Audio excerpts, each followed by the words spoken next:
The skyline of Greybridge flickered as the storm rolled in, shadows moving like memories. A spotlight rose over the precinct roof, cracked, damaged, and burning. Someone had lit it. Someone wanted him. Detective Elias Brandt was bleeding. Handcuffed to a desk in the center of the 19th precinct, stripped of his badge and dignity, he watched as internal affairs swarmed the station like vultures. Newscrawlers screamed, "Hero cop tied to syndicate murder." Detective Brandt, vigilante sympathizer or secret killer. The Shade watched from the fire escape. Brandt wasn't a killer. He was one of the last good men in the department, and someone had gone to great lengths to frame him. This wasn't justice. This was theater.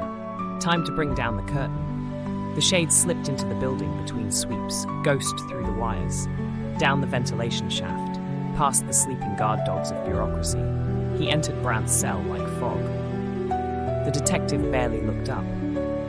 "You shouldn't be here," Brandt muttered. "They'll pin you next." "They already did," the Shade replied. "That's why I'm clearing your name. You don't even know who did it." "I have an idea."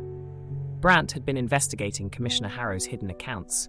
The evidence was about to go public, until it vanished. Brandt's fingerprints were all over the missing drive. His apartment had been randomly ransacked, a murder weapon conveniently found beneath his floorboards, too clean. The Shade only knew one man that careful.